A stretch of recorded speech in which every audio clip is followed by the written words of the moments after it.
সম্মানিত বন্ধুগণ, আসসালামু আলাইকুম। দূরে কাছে দেশে অথবা দেশে বাইরে থেকে বন্ধুরা ঠিক এই মুহূর্তে যে যেখান থেকে বাস্তব জীবনের গল্প শোনার জন্য আমার সাথে জয়েন করেছেন, আমি আপন। আর যে আপন জীবনের গল্পের 1080তম পর্বে আপনাকে বরাবরের মতো স্বাগতম জানাচ্ছি। বন্ধুগণ, আজ আমি আপনাকে শোনাবো খুলনার ছেলে মোহাম্মদ নাহিদের জীবনের কলিজা কাঁপানো চরম কষ্টকর এক বাস্তব জীবন কাহিনী। বন্ধুগণ, আজকের গল্পের টাইটেল প্রবাসীর সারা জীবনের ইনকাম দিয়ে স্ত্রী হলেন চিত্রনায়িকা। অতঃপর এরপরে যেটা ঘটেছে আপনি কখনো স্বপ্নেও চিন্তা করতে পারবেন না। আমি জানি মানুষ মানুষের সাথে প্রতারণা করে, কিন্তু এমনও প্রতারণা যে করতে পারে, মানুষ যে মানুষের সাথে এমনও বেইমানি করতে পারে, আমি কখনো স্বপ্নেও ভাবতে পারিনি। বন্ধুরা, আজ আমি আপনাদেরকে নাহিদের জীবনের গল্পের মাধ্যমে এক মানুষরূপী কাল নাগিনের সাথে পরিচয় করিয়ে দিব। গল্পটা আমি মাত্র পড়ে শেষ করলাম, আমি বিশ্বাস করেন কথা বলতে পারতেছি না যে এত বড় প্রতারক আমার জীবনের গল্প অনুষ্ঠানে আর আসেনি। তাই সবাইকে অনুরোধ করবো শুরু থেকে শেষ পর্যন্ত খুলনার ভাই নাহিদের জীবনের বাস্তব গল্পটা আমার মুখে শুনবেন এবং গল্প শেষে নাহিদকে আপনার মতো করে একটা মন্তব্য কমেন্ট বক্সে লিখবেন। ধন্যবাদ সবাইকে। সুপ্রিয় বন্ধুগণ, আসসালামু আলাইকুম। আমার নাম মোহাম্মদ নাহিদ হাসান, আমার বাড়ি খুলনা। বন্ধুগণ, আমি আমার জীবনের করুণ কাহিনীটা, আমার জীবনের করুণ গল্পটা শুরু করার শুরুতে আপনাদেরকে আমার পরিবারের বিষয়ে জানিয়ে রাখি। আমার পরিবারে আমি আছি, আমার বাবা আছে, মা আছে, এছাড়া রয়েছে আমার দাদা দাদি সহ আমার ছোট একটা ভাই আর ছোট একজন বোন। আমরা টোটাল 2 ভাই 1 বোন। আমাদের পরিবারটা খুলনা শহর থেকে খুব কাছাকাছি। খুলনা শহর গেছে কোনো এক ছোট্ট গ্রামের এক উচ্চবিত্ত পরিবার। আমার বাবা পেশায় তেমন কিছুই করে না। আমার বাবা আমাদের এলাকায় রাজা, আমার বাবা আমাদের এলাকায় মহারাজা। বিষয়টা ঠিক এই কারণে বললাম, খুলনা শহরে আমার বাবার প্রচুর পরিমাণের জায়গা সম্পত্তি রয়েছে বহুতল ভবন, বিল্ডিং সহ অনেক রকমের প্রপার্টি।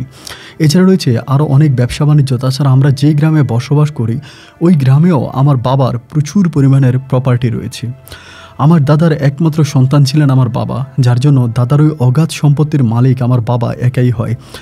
আমি ছোটোবেলা থেকে অনেক আদর, মায়া আর ভালোবাসায় আমার শৈশবের দিনগুলো কাটাই। আমার দাদা দাদি, আমার বাবা মা উভয় আমাকে অনেক বেশি ভালোবাসে। এমন করতে করতে একটা পর্যায়ে আমি শৈশব পার করে আমি পড়াশোনা করি। আর পড়াশোনায়ও আমি যথেষ্ট পরিমাণের মেধাবী একজন ছাত্র ছিলাম। আমি দেখতে খুব বেশি ফর্সা ছিলাম না, আমি কিছুটা কালো বর্ণের ছিলাম, কিন্তু আমার হাইট অনেক ভালো ছিল, আমি অনেকটা লম্বা ছিলাম এবং বডিও খুব বেশি সুন্দর ছিল। এমন করে আমি আমাদের এলাকার একটি স্কুল থেকে এসএসসি পাশ করি। সে সময় আমি এসএসসিতে 1st ডিভিশনে পাশ করি। 1st ডিভিশনে পাশ করার পরে আমার আব্বা অত্যাধিক খুশি হয় এবং খুশি হওয়ার পরে উচ্চ পড়াশোনার জন্য আমাকে তখন বাবা ঢাকাতে পাঠিয়ে দেয়। আমি তখন আমার স্কুল জীবন শেষ করে কলেজ জীবনে ঢাকায় তখন পড়াশোনা করি আমার মামার বাসায়। আমার মামার বাড়ি ছিল ঢাকাতে আমার মামার বাড়ি থেকে আমি পড়াশোনা করি। একটা পর্যায়ে মামার বাড়ি, ওখান থেকে আমি এসএসসি পাশ করি, মানে কলেজ জীবন শেষ করি। এবং কলেজ জীবন শেষ করে আমি সেখানেই ঢাকা বিশ্ববিদ্যালয়ে ভর্তি হই।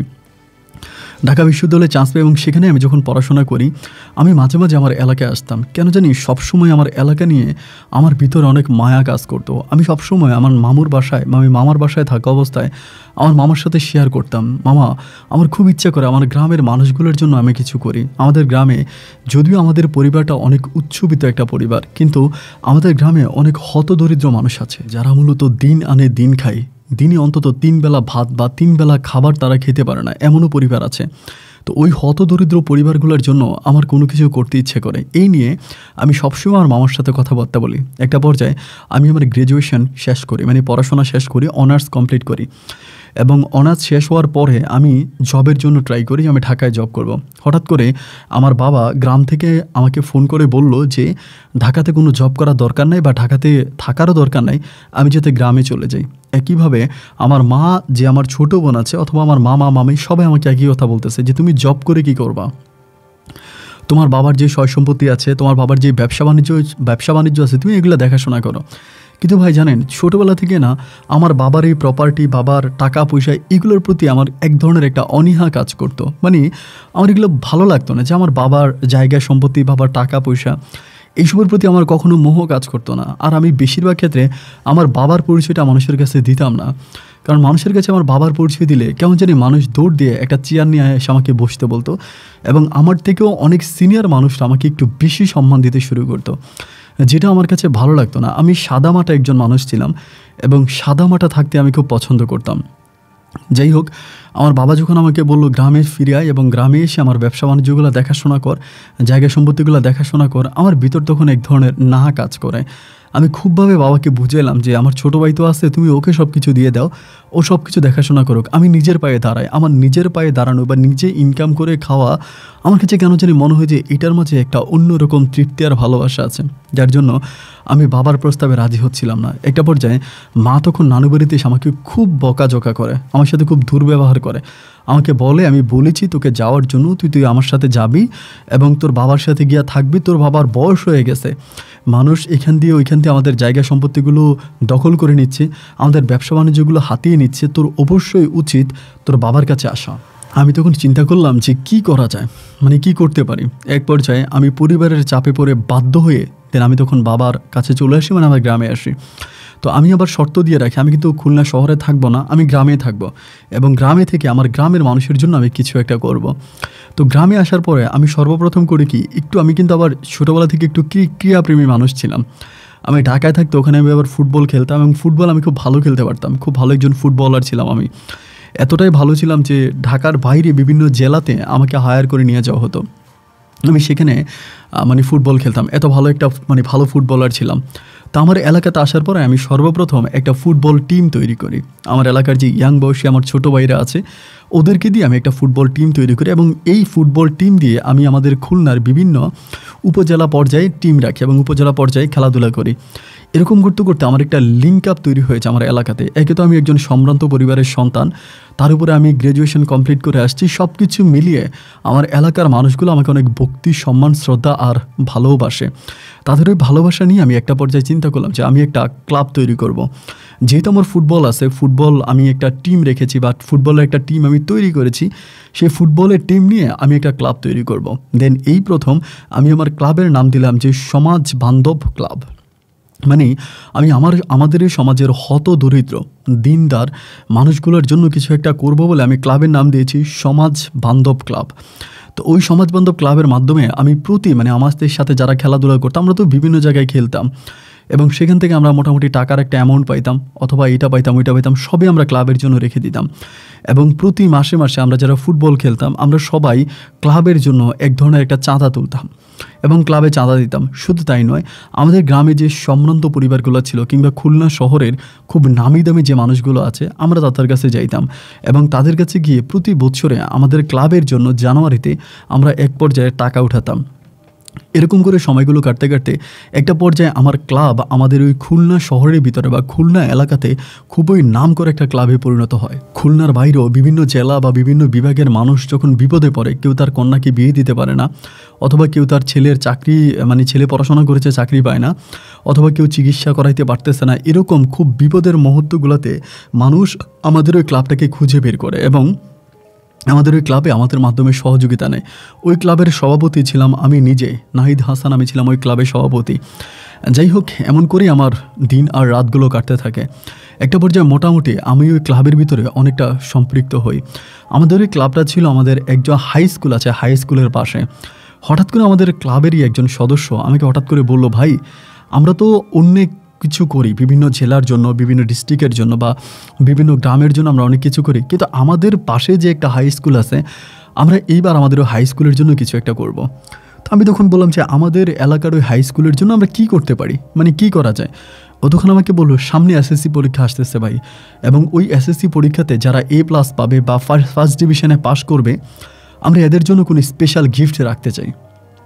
যারা A+ পাবে আমরা তাদের জন্য কোনো স্পেশাল গিফট রাখতে চাই এবং আপনি আমাদের সাথে থাকেন বা আমাদের এই ক্লাবটাকে সাথে রাখেন।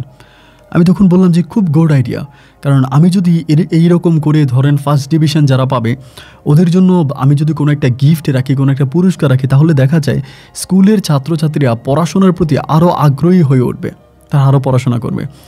আমার ওই কথার পরে ওই দিন বিকালবেলায় আমি তখন আমাদের স্কুলের প্রধান শিক্ষকের সাথে বিষয়টা নিয়ে আলোচনা করি এবং ওই স্কুলে আমি নিজেও কিন্তু মানে পড়াশোনা করেছি, ওখান থেকে আমি এসএসসি পাস করি। দেন আমি তখন স্যারের সাথে কথাবার্তা বলি, স্যারকে প্রতিটা বিষয় জানাই এবং জানানোর পরে স্যার আমার কথাগুলো শুনে খুব আনন্দিত হয় এবং বলল যে আসলে আমিও মনে মনে চাচ্ছিলাম যে তোমাদেরকে এই বিষয় নিয়ে আমি একটু কথা বলি এবং তোমাদেরকে আমি একটু ইনভাইট করি আমার অফিসে, তোমাদের সাথে এই বিষয়টা নিয়ে আলোচনা করি। তো যেহেতু তোমরা নিজের থেকে আসছো, then I am so happy. তো আমি বললাম যে স্যার তাহলে এবার এসএসসিতে আমি এটা করতে চাই। পরে স্যার বললো ঠিক আছে, আগামী দিন যখন স্কুলে পিটি করা হবে তুমি তখন এসো এবং এসে তুমি তখন বিষয়টা বলো। এর পরের দিনে যখন সকালবেলা বাচ্চাদেরকে পিটি করানো হয়, আমি তখন ওখানে মাইক্রোফোন হাতে নিয়ে সবাইকে বললাম যে যারা এবার এসএসসি পরীক্ষা দিবা তারা ভালোভাবে প্রস্তুতি নাও এবং তাদের তোমাদের ইচ্ছা আমরা পূরণ করব। তোমাদের যদি কোনো ইচ্ছা থাকে এসএসসি পাস করার পরে বা ভালো রেজাল্ট করার পরে তোমাদের ইচ্ছা আমরা পূরণ করবো। আর সবচেয়ে বড় কথা হচ্ছে যারা ফার্স্ট ডিভিশনে পাস করবে এদের গ্র্যাজুয়েশন শেষ হওয়া পর্যন্ত পড়াশোনার সমস্ত খরচ বহন করবে সমাজ বান্ধব এই ক্লাব। সমাজ বান্ধব ক্লাব থেকে আমরা এই ছেলে বা মেয়ে হোক, ওর পড়াশোনা শেষ হওয়া পর্যন্ত এবং তার জব পাওয়া পর্যন্ত আমরা তার সাথে থাকব, এমন একটা উপবৃত্তি সিস্টেম আমরা তখন চালু করি। যাই হোক আলহামদুলিল্লাহ, দেন তখন সবাই মিলে পড়াশোনা করতেছে এবং তারা এসএসসি পরীক্ষাও দেয় এবং এসএসসি রেজাল্ট আউট হওয়ার পরে আমাদেরই স্কুল থেকে একটা মেয়ে এবং 2টা ছেলে হচ্ছে A+ পায়। একটা মেয়ে এবং 2টা ছেলে হচ্ছে A+ পায় এবং টোটাল 3 জন A+ পায়। তো আমরা তখন একটা সাংস্কৃতিক অনুষ্ঠানের আয়োজন করলাম পরীক্ষার রেজাল্ট আউট হওয়ার পরে এবং এই 3 জনকে আমরা সমবেদনা দিলাম, পুরস্কার দিলাম এবং তাদের এই 3 জনের সম্পূর্ণ পড়াশোনার খরচ ধরেন আপনার এই যে এখন থেকে কলেজে ভর্তি হবে, কলেজ থেকে ইউনিভার্সিটিতে যাবে, ইউনিভার্সিটি থেকে গিয়ে চাকরি পাবে, এই প্রতিটা সেইনে বা প্রতিটা বিষয়ে আমরা তখন ওয়াদাবদ্ধ হলাম যে আমরা এই 3টা বাচ্চার সাথে থাকবো তাদের পড়াশোনা শেষ হওয়া পর্যন্ত। তো ক্লাবের মাধ্যমে তখন তাদেরকে পুরস্কৃত করা হলো এবং তাদের পড়াশোনার সমস্ত খরচ নেওয়া হবে তাদের পরিবারের সাথে, এই বলে আমাদের এগ্রিমেন্ট হলো। বাট বিশ্বাস করবেন না, আমি জানি না আপনি কতটুকু বিশ্বাস করবেন, একজন এমপি, একজন মন্ত্রীর এরকম ক্ষমতা নাই বা এতটা সম্মান পায় না আমার এলাকাতে আমি ঠিক যতটা সম্মান পাই। আমার এলাকার মানুষগুলো আমাকে প্রচুর পরিমাণ সম্মান করে, এতটাই সম্মান করে আমার বাবার বয়সী মানুষরা আমাকে দেখলে চেয়ার থেকে দাঁড়িয়ে যায়। আমার বাবার বয়সী সিনিয়র মানুষগুলো চেয়ার থেকে দাঁড়িয়ে চেয়ার খালি করে দেয় আমাকে বসার জন্য। এই পরিমাণের আদর ভালোবাসে আমাকে এবং ওদের এই আদর ভালোবাসে আমি সত্যি অনেক সিদ্ধ হয়ে গেলাম এবং আমার কাছেও খুব ভালো লাগতে শুরু হলো যে আমি কিছু একটা করতে পারি। কিন্তু এই যে সময়গুলো কাটতেছে আমার কিন্তু টাইম পাড়িয়ে যাচ্ছে। একটা পর্যায়ে পরিবার থেকে আমাকে বিয়েরও চাপ দেওয়া হচ্ছে যে বিয়ে শাদী করো, সংসার করো। কিন্তু বিয়ে শাদী বা সংসার বা কোনো মেয়ের প্রতি আমার কেমন জানি এক ধরনের একটা অন্যরকম কাজ করে। এই যে আমি স্কুল জীবন, কলেজ জীবন, ইউনিভার্সিটি জীবন এবং রাজধানী ঢাকার মতো একটা ইউনিভার্সিটিতে আমি পড়াশোনা করি, তো দেখা যায় আমার জীবনে কখনো কোনো মেয়ের প্রতি আমার কোনো আকর্ষণ আসে নাই, কোনো মেয়েকে আমার ভালো লাগে নাই, কোনো প্রেম ভালোবাসি সব কোনো কিছু আমার ভালো লাগে না। তো এই জন্য বিয়ে শাদীর বিষয়টা আমি সম্পূর্ণভাবে আলাদা করে রাখি, ওই বিষয় নিয়ে আমি কোনো কিছু বলতে চাই না। তো একদিন দেখা গেল কি রাতের বেলায় আমি শুয়ে আছি, তো আপনি হয়তো শুনলে হাসবেন বা বিশ্বাস করবেন না, আমার এরকম কোনো মেয়ে ফ্রেন্ড নাই, ছেলে ফ্রেন্ড আছে অনেক, বাট মেয়ে কোনো ফ্রেন্ড নাই। আমি ইউনিভার্সিটিতে যাদের সাথে পড়াশোনা করতাম আমি কোনো মেয়ের সাথে মিশতাম না, সবসময় আমি মেয়েদেরকে কেমন চিনি একটু দূরে রাখতাম। আমার কাছে মনে হতো যে ওরা আমার গায়ে লাগলে সম্ভবত আমার চুলকানি রোগ শুরু হয়ে যাবে, এজন্য আমি ওদের কাছ থেকে সম্পূর্ণভাবেই দূরে থাকতাম। তো একদিন হলো কি রাত্র প্রায় 2টার দিকে আমার নাম্বারে একটা কল আসে গভীর রাতে। তা আমি আবার কী করতাম, রাত জাগতাম না, সবসময় রাত্র 11টার মধ্যে ঘুমিয়ে যেতাম। তো ওরকম মধ্যরাতে যখন আমার মোবাইলে কলটা আসে আমার তখন ঘুমটা ভেঙে যায়। আর আমি ফোনটা আমার সাথে রাখি, ওই সময় আমার ফোনটা ছিল বাটন সিস্টেম ফোন। সেই সময় আসলে অ্যান্ড্রয়েড ফোন ওভাবে চালু হয়নি, বেশিরভাগ মানুষের বাটন সিস্টেম ফোনগুলো চালু করে ইউজ করে। অ্যান্ড্রয়েড ফোন চালু হয়েছে বাট হাতে হাতে হয়নি, আমিও তখন বাটন ফোনই ব্যবহার করি। তো এক পর্যায়ে দেখা গেল যে আমার ফোনে একটা কল আসছে, কল আসার পরে আমি তখন ঘুমটা ভেঙে গেল, আমি কলটা রিসিভ করলাম, ওই ঘুমন্ত অবস্থায় কলটা রিসিভ করলাম। এটা অনেকক্ষণ পর্যন্ত আমি হ্যালো হ্যালো করলাম, আধা ঘুম আধা সজাগ। ঠিক এরই মাঝে দেখা গেল যে কেউ কোনো কথা বলো না, একটা পর্যায়ে ফোনটা কেটে দিল। তো এই বিষয়টা নিয়ে আমার মাথায় কোনো কিছু আসে না, আমি তখন ফোনটা রেখে ঘুমিয়ে পড়লাম। তো সকালবেলা আমি তখন ঘুম থেকে উঠে ব্রেকফাস্ট করে ক্লাবের দিকে গেলাম, ক্লাবে গিয়ে বসলাম, পোলাপানি আসলো, সবার সাথে গল্প গুজব করতেছি। এমন সময় হঠাৎ করে আমার তখন ওই নাম্বারটার কথা মনে হলো যে রাতের বেলা আমার নাম্বারে একটা আননোন নাম্বার থেকে কল আসছে, আমি তো নাম্বারটা চিনি না, এই পার্সনটা কে হতে পারে। এটা বলে আমি সবাই জিজ্ঞেস করেছি তোরা কি আমার কেউ রাতে কল দিছিলি নতুন কোনো নাম্বার থেকে? পোলাপাইন বলতেছে না ভাই আমরা আপনাদের কল দিব কেন, এত রাতের বেলায় কল দিই নেই। এই নিয়ে আরেকজন বলতেছে ভাই আপনি কল ব্যাক করেন, কল ব্যাক করলেই তো দেখবেন যে নাম্বারটা কার। এবং যে ভালো কথা, এগুলো আমি তখন এই নাম্বারটা কল ব্যাক করি এবং আমি যখন কল ব্যাক করি ভাই দেখলাম যে নাম্বারটা বন্ধ। এই নাম্বারটা বন্ধ, তো নাম্বারটা বন্ধ পাওয়ার পরে আমি আর এই বিষয়টা নিয়ে কোনো কিছু বললাম না, যে নাম্বারটা যেহেতু বন্ধ তাহলে বন্ধই থাক। তো আমি আর সারাদিন এই নাম্বারে কল দিলাম না। দেখা গেল ওই দিনও রাতে, মানে ওই রাতে একইভাবে রাত প্রায় 1টা থেকে 2টা বাজে সেম নাম্বার থেকে আমার মোবাইলে আবারও কল আসলো। এবার যখন কল আসলো আমি কলটা রিসিভ করলাম, একইভাবে কোনো রকমের শব্দ করে না, কোনো কথা বলে না। তো সেদিন আমার খুব রাগ হলো যে রাত 2টো বাজে মানে এরকম একটা আননোন নাম্বার থেকে কল দিয়ে আমাকে, আমি রিসিভ করার পরে কথা বলে না, মানে এই পার্সনটা কে হতে পারে, কেন রাত 2টো বাজে আমাকে কল দেয়। মানে নিজের ভিতরে কেমন যেন খুব রাগ এবং ক্ষোভ কাজ করতে শুরু করেছে, এই মানুষটাকে কেন কল করবে। পরের দিন আমি আবারও নাম্বারটাতে ব্যাক করি এবং ওই রাতেই নাম্বারটাতে ব্যাক করে দিয়ে নাম্বারটা তখন বন্ধ থাকে। এবার তৃতীয় দিন রাতে একইভাবে ওই নাম্বারটাতে আমার মোবাইলে আবারও কল আসে এবং তৃতীয় রাতে যখন কল আসে আমি তখন কলটা রিসিভ করি। রিসিভ করার পরে আমি মানে একটু রেগে যাই এবং রেগে গিয়ে খুবই কর্কট ভাষায় গালাগালি করতে শুরু করি। হ্যাঁ, যে আপনি কে, আপনি আমাকে এভাবে গালাগালি, মানে আপনি আমাকে এভাবে ফোন দিয়ে বিরক্ত করতেছেন, আপনার ফোনের কারণে আমি বিরক্ত হচ্ছি, রাত 2টা বাজে অচেনা অজানা একটা মানুষকে ফোন দিয়ে আপনি জ্বালাচ্ছেন, আপনি তো মানুষ ভালো না। ঠিক এরকম করে যখন খারাপ ভাষায় গালাগালি করতে থাকি, হঠাৎ করে প্রান্ত থেকে আমি একটা মিষ্টি কণ্ঠে মেয়ের হাসি শুনতে পাই। একটা মেয়ে মানে হাসি দিল, খুবই মিষ্টি একটা হাসি। তেন হাসির শব্দটা শুনে আমি তখন মানে বসে গেলাম। বসে যাওয়ার পর আমি চুপ হয়ে গেলাম, কোনো কিছু বলি না। ওরা আমাকে বলতেছে, জানেন আমি না কখনো বিশ্বাসও করতে পারি নাই যে আপনি এত বাজেভাবে গালি দিতে পারেন। আমি আপনার মুখে সবসময় মিষ্টি কথা শুনেছি, কিন্তু কখনো গালি শুনি নাই, বাট আজকে আপনার মুখে গালি শুনলাম, সত্যি আমার ভালো লাগলো, থ্যাংক ইউ, এটা বলেই ফোনটা কেটে দিল। আমি কলটা ব্যাক করলাম এবং ব্যাক করার পরে একইভাবে নাম্বারটা বন্ধ করে দিল। পরের দিন ক্লাবে গেলাম এবং ক্লাবে যাওয়ার পরে সবাইকে খুব কঠিনভাবে ডাকাইলাম। ডাকিয়ে বললাম যে এই নাম্বারটা, এই এয়ারটেল নাম্বারটা থেকে আমার কাছে কল আসে এবং কল আসার পর আমি যখন কলটা রিসিভ করি, রিসিভ করার পরে এইভাবে ঘটনা ঘটে আজকে 3-4 রাতের মতো। এবং লাস্ট নাইটে মেয়েটা আমাকে ফোন দিয়ে আমার সাথে বলে যেটা একটা মেয়ে হাসি দেয় এবং এই কথা বলে।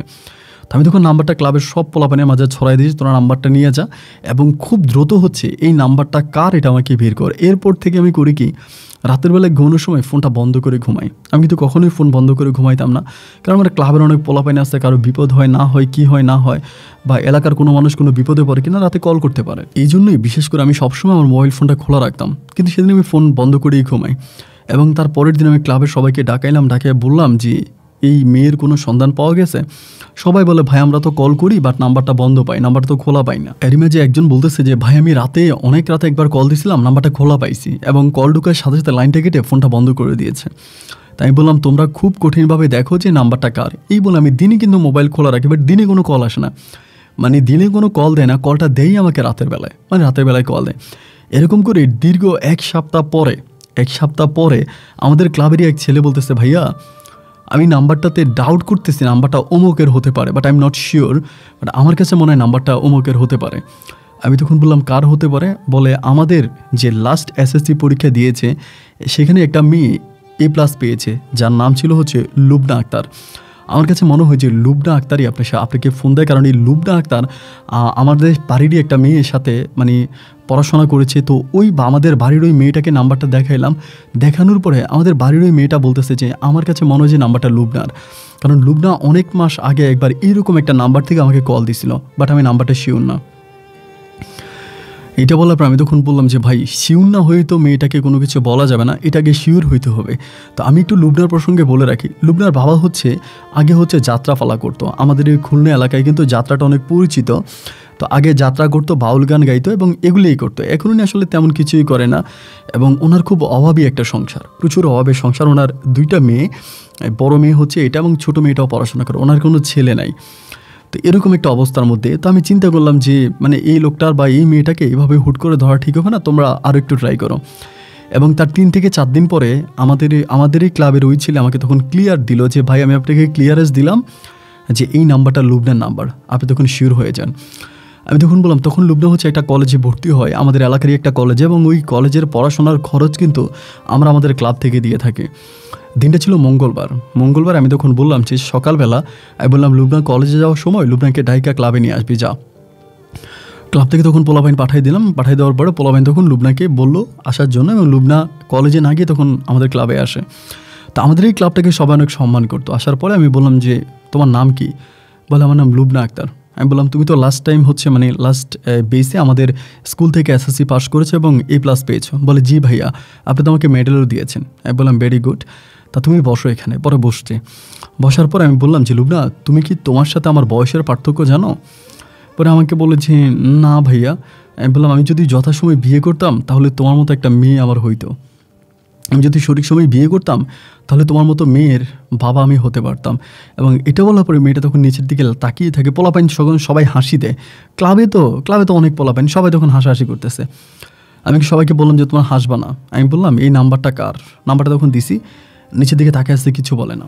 আমি তখন আবারও রিপিট করে জিজ্ঞেস করলাম যে লুবনা, এই নাম্বারটা কার? বলে ভাই এটা আমার নাম্বার। আমি বললাম তোমার নাম্বার? তুমি ফোন ইউজ করো? বলে না ভাই আমি ফোন ইউজ করি না। আমি বললাম তোমার কাছে মোবাইল নেই? বলে না আমার কাছে মোবাইল নেই। তো তোমার কাছে যদি মোবাইল না থাকবে তাহলে এই নাম্বারটা কীভাবে তুমি ব্যবহার করো? বলে ভাইয়া রাতের বেলা আমার আব্বা যখন ঘুমিয়ে যায় আমি চুরি করে আব্বার রুম থেকে মোবাইল ফোনটা নিয়ে আসি এবং আনার পরে গোপনে এই নাম্বারটা ঢুকে এবং আপনাকে কল দিই এবং আপনার সাথে দুষ্টুমি করে পরে আমি আবার সিমটা খুলে ফেলি। আমি তখন বললাম তুমি কি মনে করো আমাকে? আমি তোমার খুবই সিনিয়র একজন মানুষ, যাকে দেখার পরে তোমার সালাম দেওয়া উচিত, সম্মান করা উচিত, অথচ রাত 2টা বাজে তুমি আমাকে বিরক্ত করো। This is the last warning, আমি তোমাকে দিয়ে দিলাম। এরপরে যদি কোনো দিন তোমার অন্য কোনো নাম্বার থেকেও আমার নাম্বারে কোনো কল আসে, এর পরিস্থিতি বা এর পরিণতি খুবই ভয়ানক হবে। এই কথা বলে মেয়েটাকে তখন অনেক শাসানোর পরে মেয়েটা তখন চলে যায়। কলেজ থেকে আমার ক্লাব থেকে চলে যায়। এবং এই লুবনার প্রসঙ্গে বলে রাখি, লুবনা খুবই সুন্দরী ছিল। এতটাই সুন্দরী ছিল যে আমাদের স্কুলের মধ্যে এবং আমাদের ওই এলাকার মধ্যে সবচেয়ে সুন্দরী মেয়েটা ছিল ও। যেমনটা লম্বা তেমনটাই সুন্দর এবং মুখের গঠন বা ফেস কাটিং সব খুবই ভালো ছিল। তো এভাবে যাওয়ার পরে কিছুদিন পরে কয়েকটা দিন পরে আমার ক্লাবের পোলাপাইন এসে আমাকে বলতেছে ভাই সামনের মাসে আমাদের ক্লাব থেকে পড়াশোনার জন্য যেই খরচটা দেওয়া হয় ওই খরচটা কমে যাবে। আমি তখন বললাম কেন কমে যাবে কেন? বলে ভাই আপনার কি মনে আছে আপনি লুবনা নামের একটা মেয়েকে ক্লাবে এনে যে এরকম করে কথা বলছিলেন? আমি বললাম হ্যাঁ মনে আছে। বলে ওই মেয়েটা তো সেদিনকার পর থেকে কলেজে যাওয়া বন্ধ করে দিয়েছে। হ্যাঁ বললাম বলে মেয়েটা তো এরপর থেকে আর কলেজে যায় না, ওর পড়াশোনা বন্ধ, ও বাসায় থাকে। আমি তখন বললাম যে ওর পড়াশোনা কে বন্ধ করছে? ওর ফ্যামিলির মানুষ? বলে না ভাইয়া ফ্যামিলির মানুষ না, আসলে মেয়েটা খুব লজ্জা পাইছে। এখানে আপনার ক্লাবে এনে তার সাথে কথা বলছেন তো সে খুব লজ্জা পাইছে এবং লজ্জা পাওয়ার পরে মেয়েটা পড়াশোনা বন্ধ করে দিয়েছে, এখন বাড়ির মধ্যেই থাকে। আমি তখন আচ্ছা বাধ্য, তখন আমরা অন্য কোনো একটা দরবার নিয়ে খুব ব্যস্ত ছিলাম, তো এই জন্য আর এই বিষয়টা নিয়ে সামনের দিকে আর কথা বলিনি। কিন্তু এরপরে আমি যখন রাতের বেলায় ঘুমোতে গেলাম, ঘুমোতে যাওয়ার পরে আমার হঠাৎ করে মেয়েটার কথা মনে পড়তেছে। আমার নিজেরও তো একটা ছোটো বোন আছে। তখন হঠাৎ করে মনে হলো এইটা যে আমি এই কাজটা কি করলাম, ক্লাবে এতগুলা ছেলের সামনে মেয়েটাকে ডেকে আনলাম, এনে সামনে বসিয়ে তাকে এইভাবে অপমান করে কথাবার্তা বললাম। এটা তো আসলে আমি ভালো করি নাই। আমার কাছে মনে হয় যে আমি চরম অপরাধ করে ফেলেছি। এইভাবে একটা মেয়েকে এতগুলো ছেলের মাঝে ক্লাবে ডেকে এনে অপমান করাটা আমার ঠিক হয়নি। ভাই বিশ্বাস করেন সেদিন সারাটা রাতে আমি আমার দুটো চোখের পাতাকে এক করতে পারিনি। কেন জানি মেয়েটার জন্য আমার খুব কষ্ট হচ্ছিল, খুব মায়া লাগতেছিল। একটা পর্যায়ে আমি তখন চিন্তা করলাম যে কী করা যায়। পরের দিন আমি সকালবেলা ক্লাবে গিয়ে আমি সবাইকে বললাম যে বন্ধুরা তোরা 3-4 জন আমার সাথে লুবনাদের বাসায় যাবি, আমি একটু পরে লুবনাদের বাসায় যাব। পরে আমার বলতেছে ভাই লুবনাদের বাসায় কেন? আমি বললাম আমার কাজ আছে। তারপর আমার ক্লাবের কিছু ছেলেরে নিলাম, নেওয়ার পরে বললাম যে চল আমি লুবনাদের বাসায় যেয়ে একটা রিক্সা যোগে আমরা তখন তাদের বাসায় গেলাম। এবং বাসায় যাওয়ার পরে লুবনার বাবা তো আমাকে দেখে খুব অবাক, যে উনি বলে গরিবের বাড়িতে হাতির পা। আমি তখন বললাম না এমন কিছু না। পরে ওনার ঘরটা খুব ভাঙা ছিল, অতটা ভালো না। পরে আমি ওনার সাথে কথা ঘর দেখেই বললাম আমি এই মাসে ক্লাবের মাধ্যমে আপনার এই ঘরটাকে ঠিক করে দিব, ঘরটা বানাই দিব সুন্দর করে ক্লাবের ফাউন্ডে টাকা দিয়ে। পরে ঘরে ঢুকলাম, এরিমের জন্য পাগল হয়ে গেছে। ওর ওয়াইফকে বলতেছে মুরগি জবাই দাও এবং বিভিন্ন ধরনের কথাবার্তা বলছে। পরে আমি ওনাকে ডাকলাম, ডেকে বললাম কাকা আপনার মেয়ে তো লুবনা গত বছরের দিকে A+ পেয়েছে। বলে হ্যাঁ বাবা তোমরাই তো পড়াশোনা করাইতা। আমি তখন বললাম এরপরে তাকে কলেজে ভর্তি করানো হয়? বলে হ্যাঁ বাবা। আমি বললাম আমি গোপন সূত্রে একটা খবর পাইলাম যে লুবনা নাকি পড়াশোনা করে না, ও নাকি কলেজে যাওয়া বন্ধ করে দিয়েছে। পরে তিনি মাথা নত করে ফেলে, কোনো কিছু বলে না। আমি বললাম কাকা আপনি আমার প্রশ্নের জবাবটা দেন, আপনার মেয়ে পড়াশোনা বন্ধ করে দিয়েছে কেন? পরে অনেকক্ষণ চুপ থাকার পর তিনি বলে বাবা বাদ দাও না। আমি বললাম না না বাদ দেবো কেন, বাদ দেওয়ার মতো তো কোনো কথা না, আপনি আমাকে বলেন যে আপনার মেয়ে পড়াশোনা বন্ধ করেছে কেন। দেন ওই কাকা তখন আমাকে বলতেছে যে মেয়েটাকে তুমি 20-30টা ছেলের সামনে নিয়ে এইভাবে অপমানজনক কথাবার্তা বললা, এই মেয়েটার লজ্জায় আর কী করে কলেজে যাবে বলো। আমার তখন এত কষ্ট হয়েছিল, মনে হয় এই জীবনে প্রথম আমি কোনো অপরাধ করে ফেলেছি যেটার জন্য আমি আমার ভিতরে প্রচুর পরিমাণের গিল্টি ফিল করতেছি। ইন দ্য মিন টাইম আমি তখন বললাম, কাকা আপনি লুবনাকে একটু ডাইকে দেন, আমি একটু ওর সাথে কথা বলবো। বলে আচ্ছা বাবা ঠিক আছে। পরে ওরে ডাকতেছে, ও আর আমার কাছে আসে না, ও পুকুর পাড়ে ওখানে গিয়ে দাঁড়ায় আছে। ওর মা ডাকতেছে, ওর বাবা ডাকতেছে যে নাহিদ আসছে, আমাদের বাসায় আসো, নাহিদের সাথে কথা বলো, ঘরে আয়। তো ঘরের মধ্যে আসে না, পুকুর পাড়ে দাঁড়িয়ে আছে। আমি তখন সবাইকে বললাম যে তোমরা সবাই থাকো, আমি পুকুর পাড়ের দিকে যাচ্ছি। এবার আমি তখন পুকুর পাড়ে গেলাম, যে বললাম যে লুবনা আই এম সরি, আমার আসলে মানে ভুল হয়ে গেছে, তোমাকে এভাবে বলাটা ঠিক হয়নি, আই এম এক্সট্রিমলি সরি, তুমি কালকে থেকে কলেজে যাবা।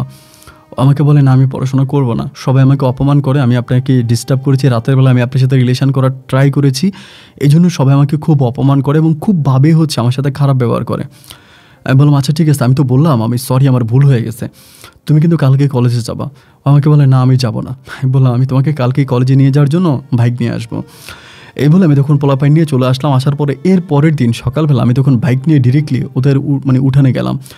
যাওয়ার পর আমি বললাম লুবনা কি কলেজে যাওয়ার জন্য রেডি হয়েছে? ওর বাবা বলে না বাবা। আমি তখন ধমক দিয়ে বললাম যে লুবনাকে রেডি হতে বলেন। আমার ধমক পাওয়ার পরে লুবনা তখন রেডি হলো। রেডি হওয়ার পরে আমি বললাম যে আসো আমার বাইকের পিছনে বসো, এবং বাইকের পিছনে বসালাম। বসানোর পরে আমি তখন কলেজে যাচ্ছি, মানে ওর কলেজের দিকে। তো অবাক করা ব্যাপার হচ্ছে লুবনাকে যেই দেখতেছে সেই মনে হয় আসমানের চাঁদ দেখতেছে, মানে খুব অপলক দৃষ্টিতে তাকায় থাকতেছে। এদিন গেল এবং এরপরের দিন একইভাবে আমি তাকে আবারও কলেজে নিয়ে গেলাম। তো অনেক ছেলে ও রাস্তার দুই পাশে দাঁড়ায় থাকতো ওকে ডিস্টার্ব করার জন্য, বা কি আমি সেটা জানি না। পরে ক্লাবে এসে আমি ক্লাবের পোলাপাইনরে বললাম যে কিরি আমি তো কখনো কলেজে যাইতাম না, বাট 2 দিন কলেজে গেলাম, 2 দিন কলেজে যাওয়ার পরে এরকম একটা দৃশ্য আমি দেখলাম, মানে এইটা কেন? তারপর কলেজে মানে ক্লাবের সবাই আমার বলতেছে ভাই এই লুবনার পিছনে আমাদের এলাকার সব পোলাপাইন ঘুরে, তা লুবনাকে সবাই পছন্দ করে, এবং লুবনা এমন একটা মেয়ে যে কাউরে পাত্তা দেয় না, কারোর সাথে কথা বলে না। আমি জানি না এই কথাবার্তাগুলো শোনার পরে এই মেয়েটার প্রতি কেন জানি আমার এক ধরনের মায়া কাজ করতে শুরু করে, এবং আমি তারে প্রায় সময় কলেজে নিয়ে যাই, কলেজ থেকে আনি। এমন করতে করতে ইচ্ছাই হোক বা অনিচ্ছাই হোক আমি তাকে একটা মোবাইল ফোন কিনে দিই। যে কলেজে পড়াশোনা করে, ওর অনেক বান্ধবী আছে, তাদের সাথে কথাবার্তা বলতে হবে, এবং ওর বাবার ফোনও চুরি করে, এটা আমার কাছে ভালো লাগে না, যার জন্য আমি ওকে একটা মোবাইল ফোন কিনে দিই। এবং এই মোবাইল ফোনটা কিনে দেওয়াটাই মনে হয় আমার জীবনের সবচেয়ে বড় ভুল হয়ে দাঁড়িয়েছে। এই মোবাইল ফোন দিয়ে আমি তখন মাঝে মাঝে লুবনার সাথে কথা বলতাম। এত দূর পর্যন্ত পড়াশোনা করেছি, কখনো কারো প্রতি আমার এক বিন্দু পরিমাণের মায়া কাজ করেনি, কারোর সাথে কথা না বলতে পারলে আমার ভিতরে কোনো কষ্ট অনুভব হয়নি। কিন্তু এই প্রথমেই লুবনা মেয়েটার জন্য আমার ভিতরে কেমন জানি এক অন্যরকম কষ্ট অনুভব হতে শুরু হলো। লুবনার সাথে কথা বলতে না পারলে আমার ভিতরে কেমন জানি একটা অন্যরকম অনুভূতি শুরু হতো, আমি আসলে এটা বোঝাতে পারবো না। তাই লুবনার সাথে আমি তখন প্রতিদিন রাতে কথা বলি এবং কথা বলে ঘুমাই। এমন করতে করতে ইচ্ছাই হোক বা অনিচ্ছাই হোক আমি একটা পর্যায়ে লুবনার সাথে প্রেমের সম্পর্কে জড়িয়ে পড়ি, এবং সম্পর্কটা এতটাই গভীর হয়ে যায় যে আমি ওকে এক পলক না দেখলে থাকতে পারি না। এতটাই ভালোবেসে ফেলে ওকে যে ওকে ছাড়া পৃথিবীর অন্য কোনো কিছু আমি স্বপ্নও চিন্তা করতে পারি না। আর আমার পরিবার তো অনেক বছর ধরেই আমাকে বিয়ের জন্য প্রেশার দিয়ে যাচ্ছে যে তুই বিয়ে কর, তোর জন্য আমরা মেয়ে দেখব। একটা পর্যায়ে আমার বোন তখন করলো কি, আমার ছোটো বোন, এনিওয়েজ আমরা কিন্তু আমার ছোটো বোনকেও বিয়ে দিয়ে দিই। আমার ছোটো বোনের বিয়ে হয়েছে, কিন্তু আমার ছোটো ভাই বিয়ে করে নাই। তা ছোটো বোনের বিয়ে হওয়ার পরে আমার ছোটো বোনের একটা ননদ ছিল, আমার ছোটো বোনকে আমরা খুলনা শহরেই বিয়ে দিই। তা আমার মা কী করলো, আমার ছোটো বোনের ওই ননদের সাথে আমার বিয়ে ঠিক করে ফেললো। এই মেয়েটাও দেখতে শুনতে অনেকটা ভালো ছিল, মানে মেয়েটা হচ্ছে পড়াশোনা করতো, মেডিকেলে পড়তো। তো মেডিকেলে পড়তো, রংপুর মেডিকেলে পড়াশোনা করতো। আমার মার সিদ্ধান্ত নিল যে ওই মেয়েটাকে আমাকে বিয়ে করাবে, মেডিকেল স্টুডেন্ট ছিল। তো পারিবারিকভাবে এই বিষয় নিয়ে কথাবার্তা হতে হতে কয়েকদিন পরে আম্মা তখন বিষয়টা আমাকে বললো যে এমন এমন ঘটনা, তোর ছোটো বোনের ননদকে তোকে বিয়ে করাবো, মেয়েটা মেডিকেলে পড়াশোনা করে এবং কিছুদিন পরে ডাক্তার হবে।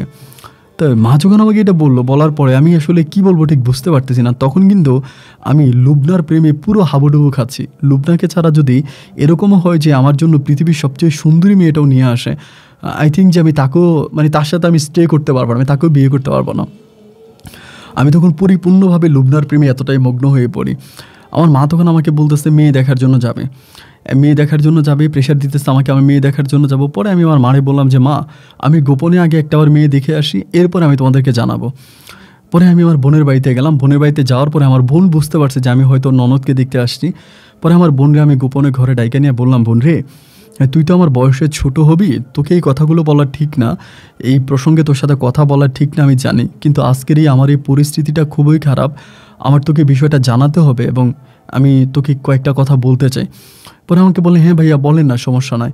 আমি তখন বললাম যে আমাদের গ্রামে একটা মেয়ে আছে যার বাবা আগে নাট্য করতো এবং বাউল গান গাইতো, মেয়েটার নাম লুবনা, তুই চিনিস কিনা? বলে হ্যাঁ ভাইয়া চিনি তো, আমাদের এলাকার সবচেয়ে সুন্দরী মেয়ে, চিনব না কেন। আমি তখন বললাম যে বোন রে, আমি না লুবনার সাথে মনের অজান্তে একটা প্রেমের সম্পর্কে জড়িয়ে গেছি এবং আমি লুবনাকে পছন্দ করি, ও আমাকে পছন্দ করে, আমি লুবনাকে বিয়ে করতে চাই। আমার বন্ধু তখন বলো আলহামদুলিল্লাহ, এটা তো অনেক ভালো সংবাদ আমাদের জন্য, এত বড় মানে সংবাদ তো হতেই পারে না, ভেরি গুড, আচ্ছা ঠিক আছে আমি আম্মুকে বলবো। এবং আমার মাকে তখন আমার বোন বিষয়টা জানালো। জানানোর পরের দিনে আমার মা তখন কী করলো, আমি একদিন সুন্দর সময় বাজারে যাব, মানে কিছু আনতে হবে, তো বের হয়েছি, মা আমারে বলে তুই তাড়াতাড়ি আসিস, তোর বাবা তোর সাথে কথা বলবে। তো বাবার কথা বলবে মানেই তো হচ্ছে বাবা লুবনার বিষয়ে কথা বলবো, আমি শিওর। পরে বাজার থেকে আমি তাড়াতাড়ি চলে আসি, আসার পরে আব্বা আম্মা এক রুমেই ছিল, আমাকে ডাকছে। দেন ডাকার পরে আমি তখন রুমে গেলাম, যাওয়ার পরে আমার বাবা তখন আম্মাকে বলতেছে যে তুমি বাইরে যাও। উনি আমার আম্মাকে বের করে দিল, আম্মাকে বের করে দেওয়ার পর অবাক হয়ে গেলাম যে আম্মাকে বের করে দিয়ে কেন। এবং আম্মাকে বের করে দিয়ে আমার আব্বা আমাকে বলে তুমি কি আমারে পাগল মনে করো? না বাবা, আমি তোমাকে পাগল মনে করবো কেন? বলে আমার তো মনে হয় যে তুমি আমাকে পাগল মনে করো যে আমার ব্রেনে সমস্যা আছে। ও না বাবা, আমি তোমাকে এরকমটা মনে করি না। আমার আব্বা বলে যদি এরকমটাই মনে না করবা তাহলে কিভাবে একজন বাউল্যার মাইয়াকে তুমি বিয়ে করার পরিকল্পনা করলা? আমি তখন বললাম যে বাবা আসলে মানে আমি তোমার কথা ঠিক বুঝতে পারতেছি না যে তুমি আমাকে কি বলতে চাচ্ছ। আমার বাবা বলে যে তুমি কিভাবে চিন্তা করলা, যার বাবা একজন বাউল শিল্পী, যে কিনা যাত্রা পাত্রা এসব করে বেড়াতো, যাদের ঘরে ঢোকার মতো একটা ছোট্ট ঘর নাই, তোমরা ক্লাবের মাধ্যমে ওদেরকে একটা ঘর বানাই দিছো, এইরকম একটা মেয়েরে আমি আমার পরিবারে বউ বানায় আনবো, এটা তুমি চিন্তা করলা কীভাবে? আমি প্রয়োজনে তোমাকে কেটে গাঙ্গে ভাসিয়ে দেব, প্রয়োজনে আমি তোমাকে নিজের হাতে গুলি করে মারব, তারপরেও কোনো দিন ওই নাট্যকার মেয়েরে আমি আমার ঘরে বউ বানায় আনবো না। আর একটা কথা মনে রেখো, একটা মেয়ের চারিত্রিক দেখায় তার পারিবারিক দিক থেকে, এই মেয়ের বাবা এমন, মেয়ের মা এমন, এই মেয়ে ভালো হবে তার কোনো নিশ্চয়তা নাই। সুতরাং এটা তুমি মাথা থেকে সম্পূর্ণ ঝেড়ে ফেলো। এবং তোমার বোনের ননদের সাথে তোমার বিয়ের কথাবার্তা ফাইনাল হয়ে গেছে, আমরা কয়েকদিনের মধ্যে যাব, আংটি বদল করবে এবং বিয়ের দিন তারিখ ঠিক করব। আমি তখন বুঝতে পারতেছিলাম না যে আমি কি বলবো, মানে কি করব আর কি বলবো, কোনো কিছুই আমার মাথায় আসতেছিল না। আমি অঝরে চোখের পানিগুলো ঝরাচ্ছিলাম এবং ঘরের মধ্যে একরকম বন্দি হয়ে গেলাম যে আমি এখন কি করব, মানে কোনো কিছুই বুঝতে পারতেছিলাম না। এবং আমি লুবনার সাথে ফোনে কথা বলি, খুব কান্নাকাটি করি যে লুবনা আমার অনেক খারাপ লাগতেছে, আমি তোমাকে ছাড়া বাঁচবো না।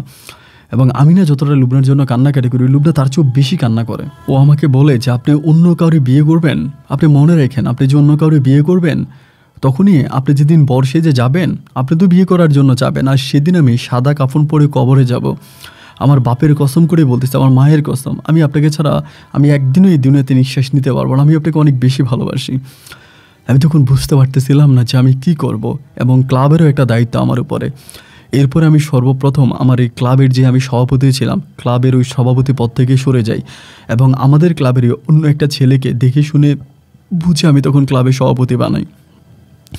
এবং ক্লাবের সভাপতি ওই ছেলেটাকে বানানোর পরে আমি তখন সর্বপ্রথম আমার এক মামাতো ভাই, মানে আমার আপন মামাতো ভাই, আমার ছোটো মামার ছেলে, ও প্রায় আমার বয়সী, ও বিয়ে করছে এবং ও বাংলাদেশের একটা খুব ভালো একজন ডিপেন্ডে জব করতো, গভর্নমেন্ট জব করতো।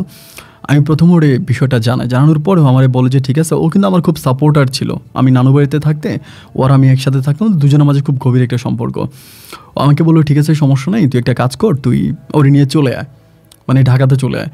পরে আমি কি করলাম, একদিন ঠিকই আমার ওই বাবার মুখে চুমকালি মেখে আমি তখন লুবনাকে নিয়ে রাজধানী ঢাকার উদ্দেশ্যে রওনা দিলাম খুলনা থেকে।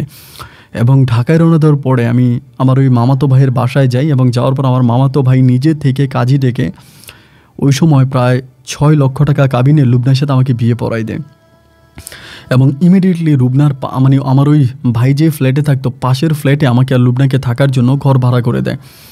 এবং আমি তখন পাশের ফ্ল্যাটে থাকতে শুরু করি লুবনাকে নিয়ে। এর মাঝে আমার পরিবার থেকে, মানে আমার যে আব্বা আম্মা আছে তাদের থেকে মানে একদম ক্লিয়ারলি তারা বলে দিছে যে আমি আর কোনো দিনও আমি আমার পরিবারে ফিরে যেতে পারবো না। আমার আব্বা ডিরেক্টলি বলে দিল যে আজকে থেকে আমার একটা ছেলে একটা মেয়ে, আমার 2টা ছেলে না। এবং পারিবারিকভাবে বাবা তার লোকজনকে ডেকে একরকম আমাকে ত্যায্য করলো, আমাকে ত্যায্যপুত্র ঘোষণা করলো, কিন্তু আমাকে কোনো সয় সম্পত্তি বা কোনো কিছু দেয়নি। আব্বা বলে আমি মৃত্যুর আগে আমার সমস্ত সম্পত্তি আমার ছেলের নামে লিখে দিয়ে যাব, আমার বড় ছেলে যাতে কোনো কিছুতে ভাগ বসাতে না পারে এবং ও যাতে কখনোই এটা বলতে না পারে যে আমি ওর বাবা। এভাবে কয়েকদিন কাটার পর আমি তখন ঘর ভাড়া দিতে পারতেছিলাম না। আমার মামাতো ভাই 2 মাসের ভাড়া দেয়। 2 মাস ভাড়া দেওয়ার পরে একটা পর্যায়ে আমাকে তখন বলল যে, "নাহিদ ভাই, আপনি তো আসলে তেমন কিছুই করেন না। তা আপনার ওয়াইফকে আপনি পাশের ফ্ল্যাটে একা রাখার দরকার নেই। আপনার ওয়াইফকে আপনি আমাদের বাসায় দিয়ে দেন।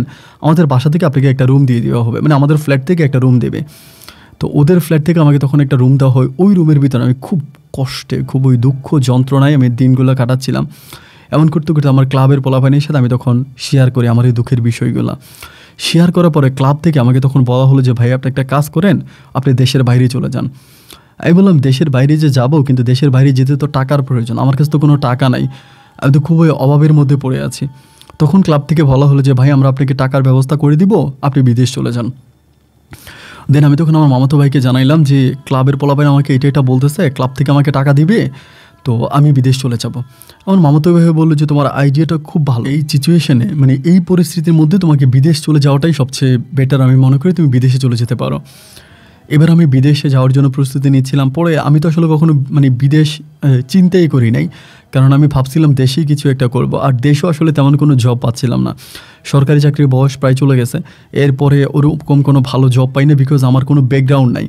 মানে ব্যাকগ্রাউন্ড নাই বলতে আমার মানে ফ্যামিলিতে আমাকে টাকা দিয়ে, তা তো অনেকেই জানেন যে আসলে জব পাওয়া মানেই হচ্ছে টাকার বিষয়। আর আমি দেশে থাকতেও চাই না। একটা পর্যায়ে আমার মানে দেশে থাকাটাই খুব অনীহা চলে আসলো। পরে আমি তখন আমার এই মামাতো ভাইয়ের মাধ্যমে কুয়েতের এম্বাসিতে বা কুয়েতের একটা ট্রাভেল এজেন্সিতে, ওখান থেকে আমি তখন কুয়েতে যাওয়ার একটা পরিকল্পনা করি। এবং কুয়েতে খুব ভালো একটা কোম্পানিতে একটা মানে আপনার লাইক সুপার মার্কেটের ম্যানেজার পোস্টে যাব, ক্যাশিয়ার পোস্টে যাব। তো এই বিষয়ের উপর তখন কথাবার্তা হচ্ছে। সবাই আমাকে বললো যে, "ঠিক আছে, ডান, ওখানে যাওয়া যায়।"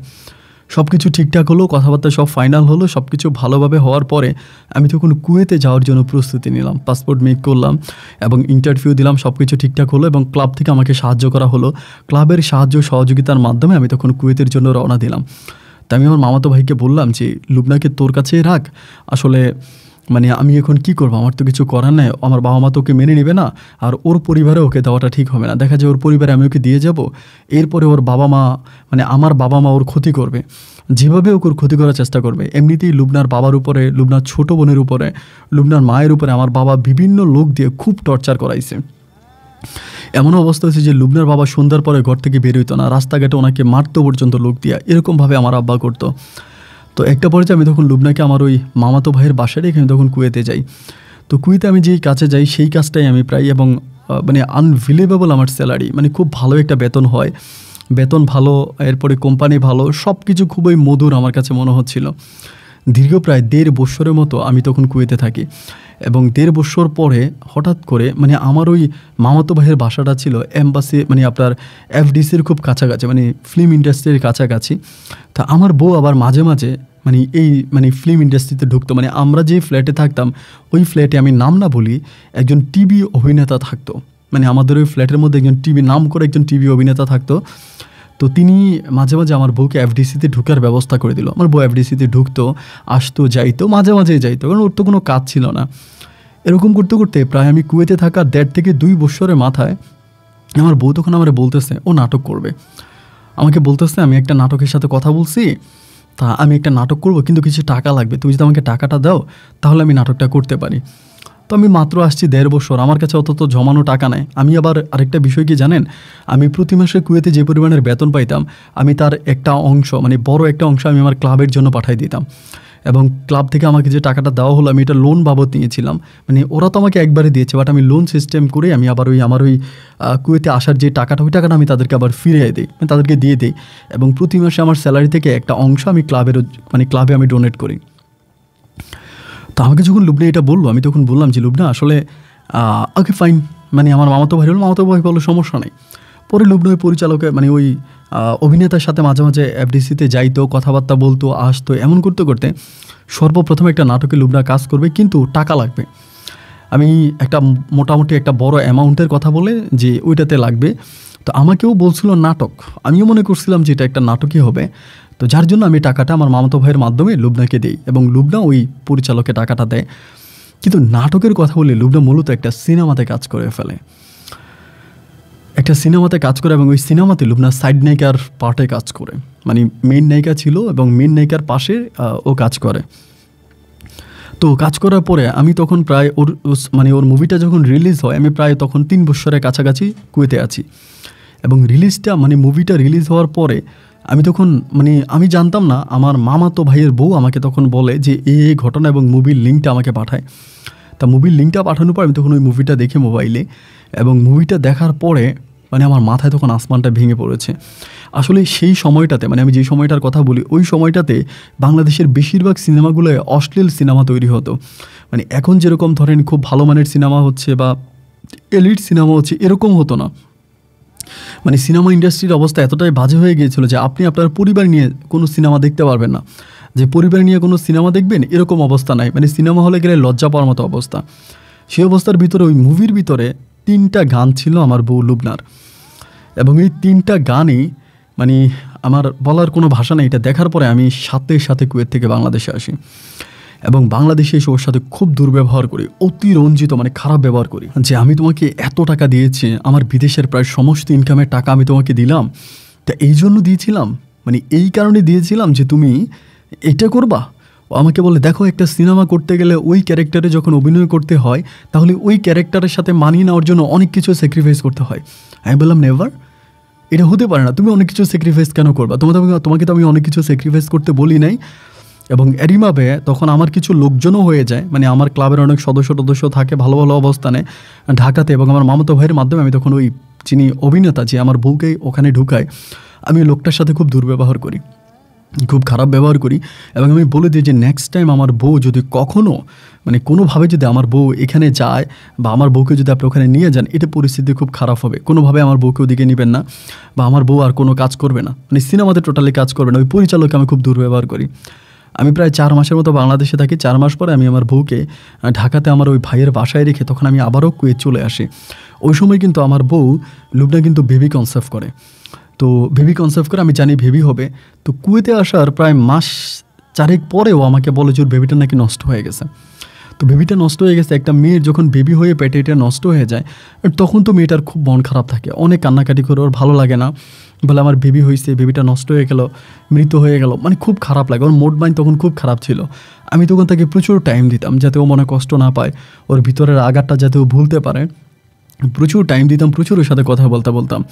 এরকম করে সময়টা কাটতে কাটতে একটা পর্যায়ে ও হঠাৎ করে আমাকে বলতেছে যে আমার তো মন ভালো লাগতেছে না, খুব খারাপ লাগতেছে, আমি নিঃশ্বাস নিতে পারতেছি না, তো আমার একটা ছোট্ট অফার পাইছি, আমি কি অফারটা কাজে লাগাবো, অফারটা কাজে লাগালে আমার খুব ভালো লাগবে। পরে আমি বললাম যে কী ধরনের অফার, তা বলতেছে যে এমন এমন ঘটনা, মানে আমাদের বাংলাদেশ থেকে কিছু মানে বাংলাদেশির মানে ফেডারেশনের মাধ্যমে কলকাতায় একটা কনসার্ট হবে, এবং সেখানে বাংলাদেশে অনেকগুলো অভিনেতা অভিনেত্রী যাবে।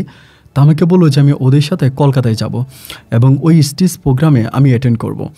তো আমি তখন বললাম যে দেখো, তুমি কি আবারও ওইটার মধ্যে ঢুকতে চাও যেটা থেকে আমি তোমাকে বের করে এনেছি? আমাকে বলে যে না না না, তুমি যেটা মনে করতেছো বিষয়টা ঠিক সেটা না। মানে অ্যাকচুয়ালি বিষয়টা হচ্ছে এইরকম যে আমি চাচ্ছিলাম যে আমি ওই সিনেমা ইন্ডাস্ট্রি তো ছেড়েই দিয়েছি, আমি সিনেমা করবো না, নাটকও করবো না, এটা জাস্ট একটা প্রোগ্রাম, মানে প্রোগ্রাম শো, জাস্ট স্টেজ শ্যুটা আমি করবো, আর এরই মাঝে আমি একটু কলকাতা শহরটা ঘুরে আসবো, আমি তাজমহল দেখবো, আমি আগ্রা দেখবো, এবং আমি কলকাতাটা ঘুরে আসবো, লাইক আমি ইন্ডিয়াটা ঘুরতে যাচ্ছি, কত হচ্ছে এটা। পরে আমি বললাম তুমি একা যেতে পারবা না, তাইলে আমার মামাতো বোনকে মানে মামাতো ভাইয়ের বউকে নিয়ে যাও। তা আমি তখন আমার মামাতো ভাইরে বললাম, ও আসলে মানে একটু হানার মধ্যে আছে যে ওর ওয়াইফকে ও দেবে কিনা। তো আমি বললাম যে দে ভাই। পরে আমার মামাতো ভাইকে খুব রিকোয়েস্ট করার পর আমার মামাতো ভাই তখন তার বউকে আমার বউয়ের সাথে দিল। তা আমার বউ আর আমার মামাতো ভাইয়ের বউ তখন হচ্ছে এই কলকাতায় অনুষ্ঠানটাতে গেল, এবং ওরাও খুব জমকালো একটা কনসার্ট করলো অনেক বড় করে। সেখানে আমার বউ নৃত্য পরিচালনা করলো, বাট বিষয়টা খুবই সুন্দর হলো। এক পর্যায়ে ও অনেক দিন ধরে প্রায় আপনার 20 দিনের মতো কলকাতায় ছিল। 20 দিন পরে আমার মামাতো ভাই আর ও মামাতো ভাইয়ের বউ আর ও হচ্ছে বাংলাদেশে ফিরে আসে। বাট ও হিউজ পরিমাণে শপিং করে, অনেক শপিং করে, অনেক কেনাকাটা করে, অনেক কিছু কেনাকাটা করে, অনেক মজা মাস্তি করে, দেখে যেটা মনে হলো আর কি। আফটারঅল ও তখন বাংলাদেশে আসে, এবং আসার পরে তারই প্রায় আপনার 7 থেকে 8 মাস পরে আই থিঙ্ক এরকমই হবে, এমন একটা সময় ওর আমি মোবাইল খুব ব্যস্ত পাইতাম, মাঝে মাঝে কল দিলেই ব্যস্ত পাইতাম, বেশিরভাগ সময় ব্যস্ত পাইতাম, হোয়াটসঅ্যাপে কল দিতাম ব্যস্ত, ইমোতে কল দিতাম ব্যস্ত। তো ব্যস্ত পাওয়ার পর আমি জিজ্ঞেস করতাম যে কী হয়েছিল, মানে লুবনা তুমি কার সাথে কথা বলো? পরে বলতেছে আমি মহাতাব মুখার্জি বলে একজন লোক আছে, ওনার সাথে কথা বলি। তো মহাতাব মুখার্জি উনি কে? বলে উনি একজন নাট্যশিল্পী এবং নাট্য নির্মাতা। তো ওনার সাথে কেন কথা বলো? বলে লোকটা আমার খুব ভালো লাগে, এবং তিনি তো অনেক সিনিয়র, আমার বাবার বয়সে একজন লোক হবে, তো ওনার সাথে কথা বলে প্রবলেম কী? পরে আমাকে ওই লোকটার ছবি পাঠালো, আমি দেখলাম যে লোকটা অনেক সিনিয়র, এরকম করে লোকটার সাথে কথা বলতে বলতে একটা পর্যায়ে ও হঠাৎ করে আমার বলতেছে আমি কলকাতায় একটা নাটকে কাজ করব। তাই আমি বললাম যে না, এটা তো হতে পারে না, আমি তোমাকে এসব থেকে সরিয়ে আনছি, তুমি তো এটা যেতে পারো না। আমাকে বলে না, কলকাতার ওই নাটকটাতে যদি আমি একবার কাজ করতে পারি তাহলে আমি আমার লাইফে আর পিছনের দিকে ফিরে তাকাতে হবে না, আমি অনেক দূর পর্যন্ত যেতে পারবো, প্লিজ তুমি আমাকে এটা করো। আমি বললাম না লুবনা, আমি জীবিত থাকা অবস্থা আমি তোমাকে এটা কখনোই করতে দিব না। আমি ওকে মানা করে দিলাম এবং মানা করে দেওয়ার পরে ওর সাথে আমার তখন একটু ঝগড়া লাগতে শুরু হলো, মিসআন্ডারস্ট্যান্ডিং, কথাবার্তা বলি না, মানে কেমন একটা অন্যরকম পরিস্থিতির মধ্যে দুজনে চলে গেলাম। এমন করে সময়গুলো কাটতে কাটতে একটা পর্যায়ে ও কী করলো, হঠাৎ করে আমার মামাতো ভাই আমাকে ফোন দিয়ে বলে যে ভাইয়া লুবনা তো বাসায় নেই, মানে লুবনা ভাবি তো বাসায় নেই, এবং উনি ওনার ব্যাগপত্র যা কিছু আছে সব কিছু নিয়ে চলে গেছে। আই থিঙ্ক যাওয়ার সময় আমার ওয়াইফের কাছে বলে গেছে সে ইন্ডিয়াতে চলে গেছে, কলকাতায় চলে গেছে। আমি বললাম মানি, বলে ও কলকাতায় চলে গেছে এবং কলকাতায় কোন মুখার্জির সাথে কথাবার্তা বলছে, সেখানে নাকি ও কোন নাটকে কাজ করবে, আপনার কাছে পারমিশন চাইছে, আপনার পারমিশন দেন নাই, এই জন্য ও আপনার অনুমতি ছাড়াই চলে গেছে। আমি তখন বললাম এটা হতে পারে না ভাই। তখন আমার পরিস্থিতি এরকম হয়েছে যে আমি কুয়েতের মাটিতে অঝরে কান্না করতেছি, আমি কার জন্য আজকে কুয়েতে পড়ে আছি। আমার বাবার টাকা পয়সা, অর্থ, আভিজাত্য কোনো কিছুর তো অভাব নেই। আমার বাবা একজন সম্ভ্রান্ত পরিবারের সন্তান, আমার বাবার কোটি কোটি কোটি কোটি টাকার প্রপার্টি। আমি কেন কুয়েতে মাত্র অল্প কিছু বেতনে আমি কেন চাকরি করতেছি কুয়েতে? কান্নাকাটি করি। একটা পর্যায়ে ও আমাকে সব কিছু থেকে ব্লক করে দেয়, ও নিজেই আমাকে ব্লক করে, ইন্ডিয়াতে যাওয়ার পরে ব্লক করে দেয়। কোন নাটকেও কাজ করেছে বা কোন সিরিয়ালে কাজ করেছে ইন্ডিয়াতে ওটা আমি জানি না, আমার সাথে সম্পূর্ণ যোগাযোগ বন্ধ রাখে। আমি তখন এই কুয়েতে বসে ড্রিঙ্কস করতাম, বারে যাইতাম, খারাপ কাজ করতে শুরু করি, একটা পর্যায়ে খারাপ মেয়েদের সাথে মিশতে শুরু করি।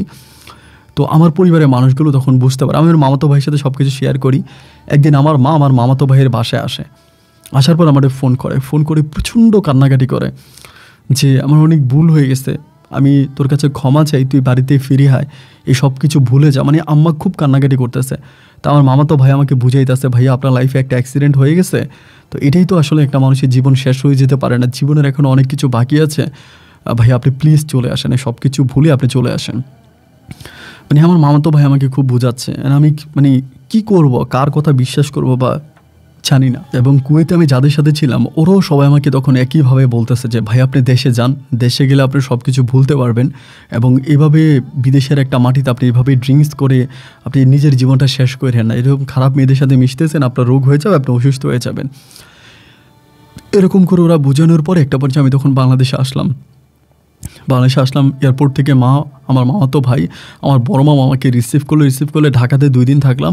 2 দিন পরে মা তখন আমাকে নিয়ে বাড়িতে গেল, এবং বাড়িতে যাওয়ার পর আব্বা আমার সাথে কথা বলে না এবং আমাকে ঘরে ঢুকতে অনেক ঝামেলা করছে।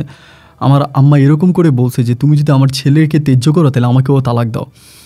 ওই বয়স আমার আব্বাকে এটা বলছে, তুমি যদি আমার বড় ছেলেকে ত্যায্য করতে পারো তাহলে আমাকেও তালাক দিতে পারো, আমাকে তালাক দাও।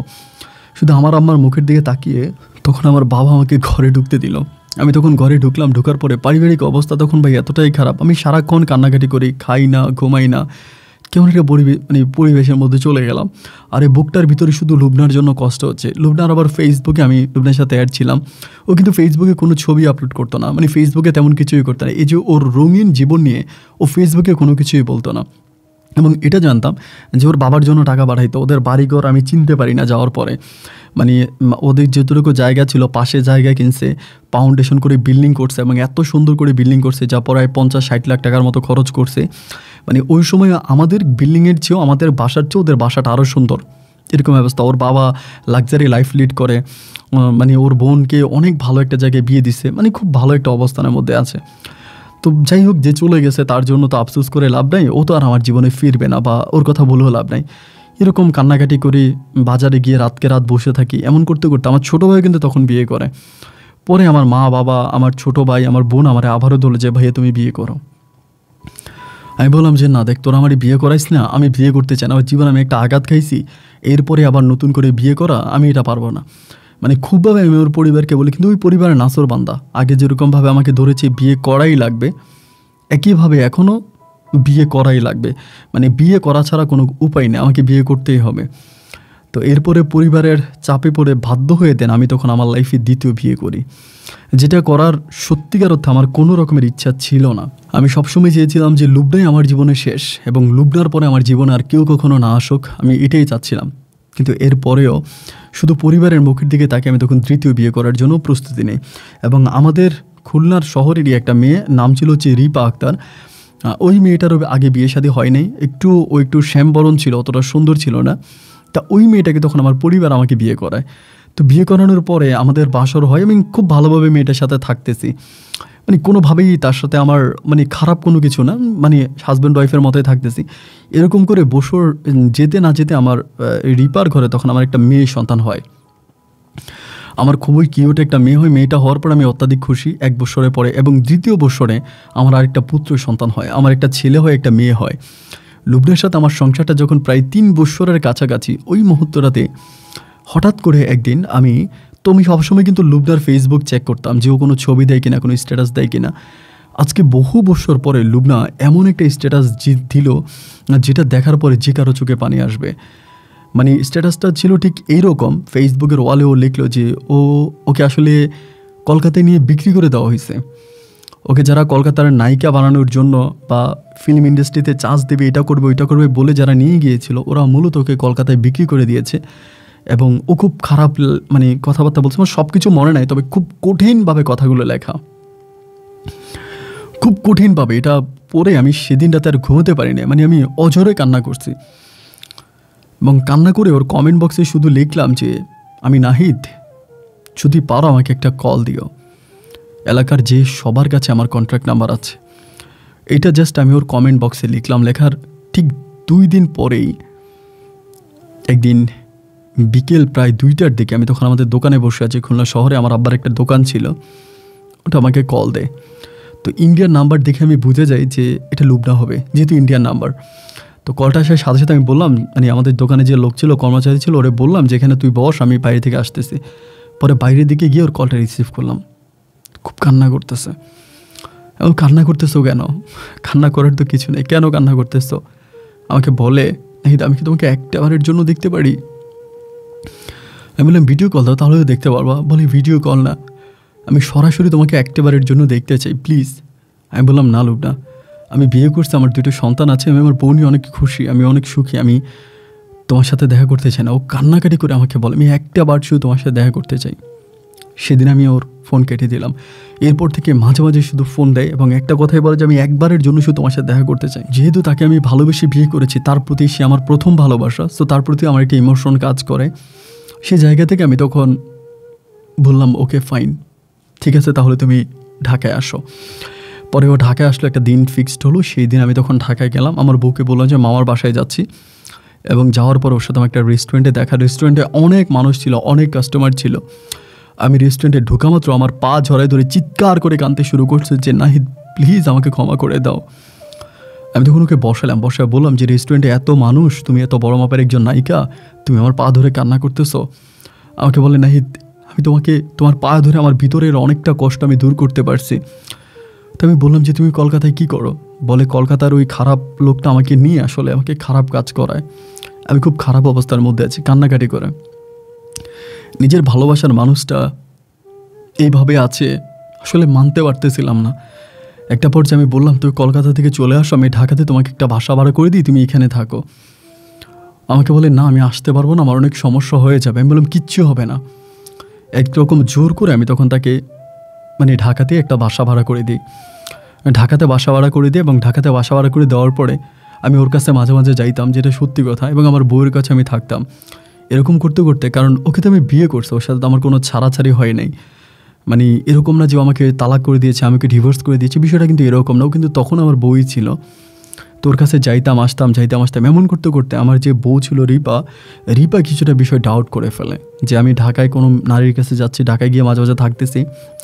এবং এই রিপার সাথে আমার তখন ফাইটিং শুরু হয়ে যায়, মানে ঝগড়া শুরু হয়ে যায় শুধুমাত্র লুবনাকে নিয়ে। এবং একটা পর্যায়ে আমি এই রিপার উপরে রাগ করে সহ্য করতে না পেরে খুবই বিরক্ত হয়ে আমি একটা সময় আমার বাবা মায়ের অনুমতি ছাড়াই আমি রিপাকে তখন তালাক দিয়ে দিই।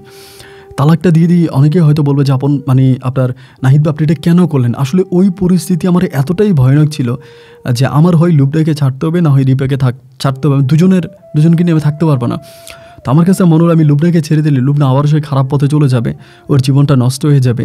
আর আমি যদি রিপাকে ছেড়ে দিই, রিপার পরিবার অনেক ভালো, তারা অনেক সম্ভ্রান্ত পরিবার, তারা রিপাকে নিবে এবং আমার সন্তানগুলো ভালো থাকবে। এই ভেবে আমি তখন রিপাকে ছেড়ে দিলাম এবং লুবনাকে রেখে দিলাম। এমন করতে করতে পরে আমি ঢাকায় যাচ্ছি আসতেছি, এরকম করতে করতে মানে একটা সময় তখন লুবনা বেবি কনসেপ্ট করে, মানে লুবনার পেটে বাবু হয়।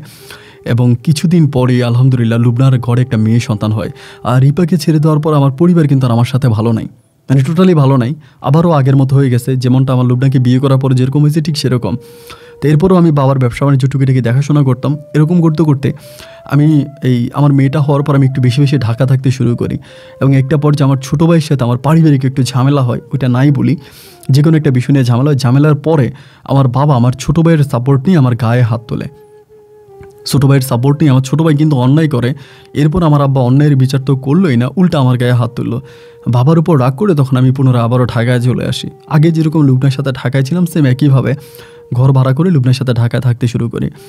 এমন করতে করতে একটা পর্যায়ে লুবনা আমারে বললো যে কলকাতাতেও আমার একটা জবের ব্যবস্থা করেছে। আমাকে বললো যে কলকাতা আমি তোমার জন্য একটা জব ব্যবস্থা করেছি, তুমি কি জবটা করবা? বাংলাদেশি টাকায় প্রায় লাখ টাকার মতো স্যালারি পাবা। তো আমি আসলে তখন একটু অভাবের মধ্যেই ছিলাম, যেহেতু পরিবার ছেড়ে চলে আসছি, খুব একটা অভাবেই ছিলাম। পরে আর বাংলাদেশে থাকতে আমার ইচ্ছা করতেছিল না, যে বাংলাদেশে আমার কেমন জানি একটা মানে আমার ভিতরে একটা খারাপ লাগা কাজ করতেছে, আমি এই দেশে আর থাকবো না। মানে বাংলাদেশটাকে আমার তখন ঘৃণা মনে হচ্ছিল আমার বাবার জন্য, ভাইয়ের জন্য। তাই একটা পর্যায়ে আমি ওই প্রস্তাবে রাজি হয়ে গেলাম, বললাম যে ঠিক আছে ফাইন, তুমি যদি আমাকে নিয়ে যেতে চাও তাহলে আমি যাবো। এখানে আমি আমার একটা ছেলে একটা মেয়ের কথা বলে রাখি, যে রিপার ঘরে যে আমার একটা ছেলে সন্তান একটা মেয়ে সন্তান ছিল, এই রিপা কিন্তু তাদেরকে নিয়েই চলে গেছে এবং তাদেরকে নিয়ে রিপা রিসেন্ট বিয়ে করে ফেলে। এবং রিপাকে যে লোকে বিয়ে করে সেও মেরিড ছিল, মানে তার বউ তাকে ছেড়ে চলে গেছে। পরে রিপাকে বিয়ে করে আমার যে সন্তানগুলো আছে এই সন্তানগুলোকে ওই ছেলে মেনে নেয়। যদিও আমার ছেলে মেয়ে বেশিরভাগ সময় আমার বাবার কাছেই থাকতো, মানে আমার বাবার কাছেই থাকতো, আমার মানে ওর মায়ের কাছে বা ওর যে সৎ বাবা আছে তাদের কাছে থাকতো না। সবসময় আমার আব্বাই ওদেরকে আদর যত্ন করতে ভালোবাসতো। যাই হোক, আমি তখন লুবনার কথা শুনে তখন কলকাতায় যাওয়ার জন্য প্রস্তুতি নিলাম যে আমি কলকাতায় চলে যাব।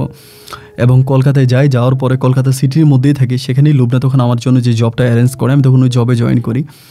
তো জবে জয়েন করা অবস্থায় তখন তো কলকাতার লুবনার অনেক পরিচিত, প্রচুর ছেলেরা বাসায় আসে, মেয়েরা বাসায় আসে, আমার একটা মেয়ে সন্তান আছে। এরকম করতে করতে আমি দেখতাম যে ও বিভিন্ন জায়গায় অনুষ্ঠান করতে যাইতো, বিভিন্ন জায়গায় অনুষ্ঠান করার জন্য যাইতো, বিভিন্ন জায়গায় ও অনুষ্ঠান করতো এবং বিভিন্ন জায়গায় বিভিন্নভাবে ও মিশতে শুরু করে। এমনই একটা পর্যায়ে প্রায় বছর খানিক পরে তখন হঠাৎ করে বলেছে কলকাতায় একটা মানে টিভিসি মানে টিভি শোতে ও কাজ করবে, মানে যেটা আমরা লোকালি বলি যে টিভি সিরিয়াল বলি না, যে নাটক, ওরকম একটা পর্যায়েও কাজ করবে, ওর অফার আসছে।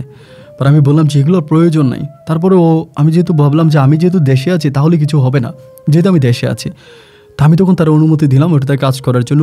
ওই নাটকটাতে কাজ করলো এবং নাটকটা মোটামুটি অনেকটা ভাইরাল হলো। এবং ও যে বাংলাদেশি মেয়েটা কেউ জানতোই না, ওর ঠিকানাটা ও কলকাতার দিয়েছে। তো ওই নাটকেও কাজ করে। এরপর থেকে ও আর পিছনে ফিরে তাকাতে হয়নি, একটার পর একটা ভালো ভালো নাটকেও কাজ করতে শুরু করে, সিরিয়ালে কাজ করতে শুরু করে। এক পর্যায়ে দেখা গেল কি যে নাটক সিরিয়ালে কাজ করতে করতে আমি আমার বউকে হারিয়ে ফেলতেছি এবং আমার লজ্জা লাগে বলতে, তারপরেও বলতে বাধ্য হচ্ছি যে এই নাটক সিরিয়ালে কাজ করতে গিয়ে নাটকে কাজের চান্স পাওয়ার জন্য, সুযোগ পাওয়ার জন্য বিভিন্ন পরিচালকদের সাথেও দেশের বাইরে পর্যন্ত চলে যেত। তো আমি মানা করলেও আমার মানা শুনতো না, যে আমি বলতাম যে তুমি এটা কইরো না, তোমার একটা মেয়ে আছে। তো আমার নিষেধও মানতো না, বিভিন্ন পরিচালকের সাথে দেশের বাইরে চলে যেত। আমার বউ আমি মনে হয় হারাই ফেলতেছি।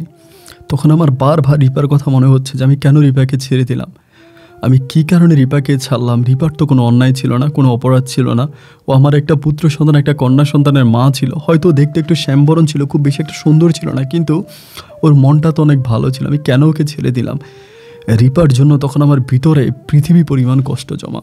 আমি রিপার জন্য কান্না করতাম, রিপার ছবি দেখে কান্না করতাম। এগুলো লুবনা আবার দেখতো, দেখে লুবনা হাসতো, নিয়ে অনেক হাসাহাসি করতো। আমি এমন পুরুষ, আমার চোখের সামনে আমি আমার স্ত্রীকে অন্য কোনো পুরুষের সাথে থাকতে দেখেছি। এরপর আমি মেনে নিয়েছি যে যা হবার তা হয়েছে, প্লিজ ভুলে যাও। তখন কিন্তু ওর বাবা মাকেও কলকাতায় নিয়ে আসে, ওর বাবা মা ইভেন ওর ছোটো বোনকেও কলকাতায় নিয়ে আসে, তারাও তখন কলকাতায় থাকে। মানে একরকমও কলকাতার নাগরিকত্ব পেয়ে গেছে, এমন একটা অবস্থা।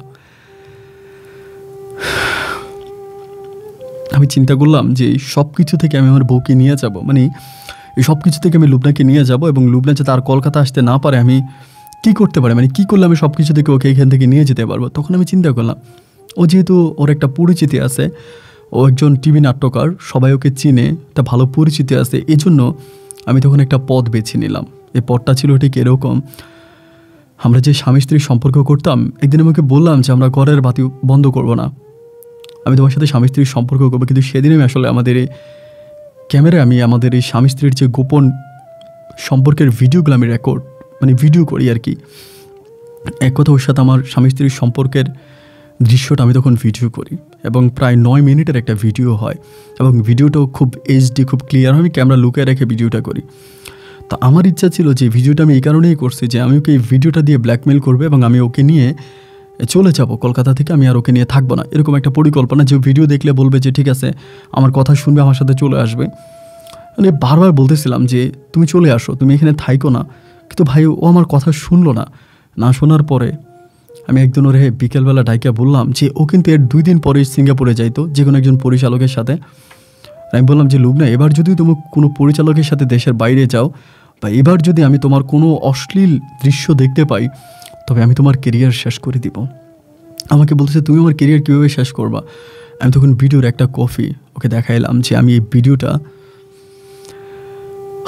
ইন্টারনেটে ছেড়ে দিব, যদি তুমি কোনো দিন, মানে এরপর যদি আমি কোনো দিন দেখতে পাই যে তুমি কখনো কোনো খারাপ কাজের সাথে লিপ্ত হইছ, কোনো খারাপ কাজ করছো, আমি এটা দেখতে পাই, আমি ভিডিওটা ইন্টারনেটে ছেড়ে দিব। আর তুমি যদি ভালো চাও তাহলে আমার সাথে বাংলাদেশে চলো, আমি বাংলাদেশে গিয়ে প্রয়োজনে রিক্সা চালাবো, আমি রিক্সা চালিয়ে তোমাকে ভাত খাওয়াবো, তুমি আমার সাথে চলো। আমাকে বলে তুমি কি করে চিন্তা করলা যে আমি এত একজন বড় মাপের নায়িকা হয়ে রিক্সা ড্রাইভারের সংসার করব? এই কথা বলেও খুব রেগে যায়। রেগে গিয়ে আমাকে বলে যে তোমার কত বড় সাহস, তুমি আমার অনুমতি ছাড়া তুমি আমার ভিডিও করেছো। ফোনটা টান দিয়ে নেয় এবং ভিডিওগুলো ডিলিট করে। আমি বললাম তুমি কয়টা ভিডিও ডিলিট করবা? আমার কাছে অসংখ্য কপি আছে, আমি আমার বিভিন্ন জায়গায় ভিডিওগুলো কপি করে রেখেছি, আমি এগুলো ইন্টারনেটে ছেড়ে দিব। ও তখন আমাকে বলে যে এরকম করে আমাকে বলে যে তুই এই কাজটা ভালো করস নাই, এবং এই কাজের জন্য তোকে কী পরিমাণের খেসারও দিতে হবে তুই চিন্তাও করতে পারবি না। আমার মেয়েটাকে নিয়ে সেদিন রাতেও বাসা থেকে বেরিয়ে যায়, আমার মেয়েটাকে নিয়ে শুয়ে আছি। পরের দিন ওর বাসায় আসলো না।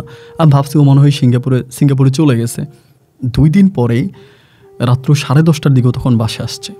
আমার কাছে মনে হয় সেদিন ও ড্রিঙ্কস করেছে। আসার পর আমি দরজা খুলে দিলাম, ভিতরে ঢুকলো। ঢোকার পরে আমার সাথে সেদিন ও খুব ভালো ব্যবহার করলো, মানে খুব ভালো ব্যবহার। এত ভালো ব্যবহার কিন্তু ও জীবনে কখনো করে নাই। রাত্র প্রায় 1টার দিকে হঠাৎ করে জানি দরজা নক করতেছে। ওইটা দরজাটা খুলে দিল। মুহূর্তের মধ্যে 8-10টা ছেলে ঘরের মধ্যে ঢুকলো, যাদের কাউকে আমি চিনি না। এবং ঢুকার পরেও তখন আমার মেয়েটারে কোলে করে পাশের রুমে গিয়ে দরজা লাগাই দিল। নির্যাতনের কথা কি বলবো আমি জানি না। দুজকে একটা মানুষের উপরে কতটুকু নির্যাতন হয়। আমার চুন আঙ্গটা পর্যন্ত কেটে দেয়, আমাকে ইঞ্জেকশন পোস্ট করে। শুধু এইটুকুই মনে আছে। এরপর থেকে আমার আর কোনো স্মৃতি মনে নাই। যখন থেকে আমার একটুখানি জ্ঞান আসে তখন সালটা 2023-এর কাছাকাছি, 23-এর ফেব্রুয়ারির দিকে আমি মোটামুটি কিছুটা মানে ভালো হই। এবং ভালো হবার পরে দেন আমি দেখি যে আমি বাংলাদেশের একটা পাগলা গারদে মেন্টাল হসপিটালে আছি। এবং আমি অবাক হয়ে যাই এটা শুনে যে আমি প্রায় দীর্ঘ 4 থেকে 5 বৎসরের কাছাকাছি পাগল ছিলাম। কলকাতায় রাস্তা আমি ল্যাংটা হয়ে হাঁটতাম। আমার মামাতো ভাই কীভাবে খবর পায়, তুমি সেখান থেকে আমাকে নিয়ে আসে বাংলাদেশে। আনার পর আমার চিকিৎসা করে আমি টোটালি 5 বৎসরের মতো সম্পূর্ণ পাগল ছিলাম। এরপরে পরিবার আনে, আমি এখনও আমার মাথা ঠিক কাজ করে না। আমাকে কি যে ইঞ্জেকশন দিয়ে দেয়, মানে আমি ভালো থাকতে পারি না। আমার কোনো কিছুই নাই, আমার এখন মানে কিছুই নাই। আমি ধরে নিয়ে আধা ঘন্টা ভালো, তো আধা ঘন্টা আমার মেমোরি কাজ করে না। মানে খাবার খেয়ে গেছি, আমায় আবার বলেছে মা আমারে আবার খাবার দাও। মানে আমি সকালে উঠে বলতেছি রাত হয়ে গেছে, আমি আবার ঘুমাবো। মানে এক কথায় বলতে গেলে আমি এখনও প্রায় 50% পাগল এন্ড 50% ভালো। আমার ছোট ভাইয়ের বড় মেয়ে সিমতিয়ার মাধ্যমে আমি আপনাকে এই কথাগুলো লিখলাম। আমার আসলে মানে মাথা ঠিক নাই কখন কি করে বসি। তো এরকম কি বলবো, এখন আমি লুবনার শেষ খবর যতটুকু পেয়েছি, লুবনা ইন্ডিয়াতে নাই, লুবনা বর্তমানে দুবাইতে আছে এবং ও টিভি সিরিয়াল করাও ছেড়ে দিয়েছে। ও দুবাইতে ব্যবসা করে। আমার যে মেয়েটা আছে, আমার ওই মেয়েটাকে নিয়ে থাকে দুবাইতে, ওখানে ব্যবসা করে। যেখানে কী ব্যবসা করে শুধু জানি যে দুবাইতেও বিজনেস করে। ফেসবুকে ছবি দেয় দেখি, বিভিন্ন পার্টিতে যায়, আমার মেয়েটাকে বড় করে। তো ভাই কষ্টটা শুধু এই জায়গায়, ও তো আমার মেয়েটাকে ওর মতো করেই বড় করবে। আমার কষ্ট শুধু ওই একটা জায়গায়, আমার মেয়েটাকে তো ও ওর মতো করেই ব্যবসা বানিয়ে দিবে। আমি যদি আমার মেয়েটাকে একটু ভালো দিনের লাইনে আনতে পারতাম, ইসলামিক লাইনে আনতে পারতাম। আমার যে দুটা ছেলে ছিল রিপার ঘরে, আমি তাদেরকে নিয়ে আসছি। আমার বড় ছেলেটাকেও আমি ইসলামিক লাইনে পড়াশোনা করাইছি, আমার মেয়েটাকে আমি ইসলামিক লাইনে পড়াশোনা করাইছি। আমি করাইছি বলতে আমার আব্বা আম্মা করাইছি, তারা এখন আমার সাথেই আছে। কিন্তু আমার লুবনার ঘরের যে মেয়েটা, আমার ওই মেয়েটার জন্য, আমার লাবণীর জন্য আমার খুব কষ্ট হচ্ছে। মেয়েটার নাম ছিল লাবণী। তা লাবণীর তো তার মায়ের মতোই হবে। কোনোভাবে যদি আমার মেয়েটাকে পেতাম, তাহলে আমি দিনই লাইনে আমার এই মেয়েটাকে দিনই শিক্ষা দিতাম। আপন ভাই, আমার জীবনের করুণ ঘটনাগুলো একটু একটু করে আমি সব আপনাকে জানিয়েছি। হয়তো এরই মাঝে অনেক কিছু বলা হয়নি। যদি না বুঝে থাকেন আমার সাথে যোগাযোগ করবেন। আর আমার কাছে আমার তরফ থেকে আপনার কাছে অনুরোধ রইলে আপনি আমার গল্পটা প্রচার করবেন। আমি জানি না কখন আবার আমার ব্রেন আউট হয়ে যায়। আমি এরকমও হয়ে যে 1 সপ্তাহ পর্যন্ত পাগলের মতো থেকে আবার একটু ভালো হই, আবার পাগল, এমনভাবে আমার দিন কাটতেছে। আপন ভাই, আপনার জন্য অনেক দোয়া ভালোবাসা। আর স্পেশালি ধন্যবাদ জানাচ্ছি আমার মামাতো ভাইয়ের বউকে। আমার মামাতো ভাইয়ের বউয়ের মাধ্যমে আমি আপনাকে পাইছি। আমার মামাতো ভাইয়ের বউ আপনার স্টোরিগুলো শোনে, উনি ঢাকায় থাকে, ওনার মাধ্যমে আমি আপনাকে পেয়েছি এবং আপনাকে কথাগুলো লিখলাম। ভালো থাকবেন। আসসালামু আলাইকুম।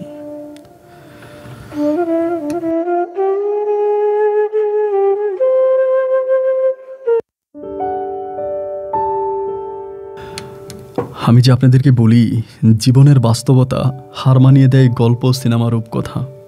আপনারা অনেকেই কথাটা বিশ্বাস করেন না। এই জীবন এতটাই জীবন যদি জীবনের বাস্তবতা যে কতটা ভয়ানক, যারা ওই ভয়ানক বাস্তবতার সম্মুখীন হয়েছে শুধু তারাই বুঝবে। আপনি জিন না দেখলে, যেমন করে আমি আপনাকে জিনকে বিশ্বাস করাইতে পারবো না, আপনি দৃষ্টিতে না দেখে বাতাসকে যেমন আমি আপনাকে বিশ্বাস করাতে পারবো না যদি আপনি অনুভূতি না করেন, ঠিক তেমনি আসলে এই জীবনে, মানুষের জীবনে ঘটে যাওয়া ঘটনাগুলো আমি আপনাকে জাস্ট ওভাবেই বোঝাতে পারবো। আমার বুকটা ফেটে যাচ্ছে যে এই মানুষটার জন্য, যে নাহিদ, হ্যাঁ তার জীবনে ভুল ছিল। ভালোবাসা মানেই তো ভুল, তাই না? ভালোবাসা তো কোনো ব্যবসা নয় যে সেটা বুদ্ধি খাটিয়ে করবে। ভালোবাসা মানেই বোকামি। আর এই বোকামিটাই হয়তো আজকে তার জীবনের চরম কাল হয়ে দাঁড়িয়েছে। আর কারো জীবনে নাহিদের মতো এমন অনাকাঙ্ক্ষিত ঘটনা না ঘটুক, এই প্রত্যাশায় আমি আপন আজকের মতো এখানেই বিদায় নিচ্ছি। আপনাদের সাথে আমার দেখা হবে অন্যদিন অন্য কারো বাস্তব জীবনের গল্প নিয়ে। আল্লাহ হাফেজ অ্যান্ড আসসালামু আলাইকুম।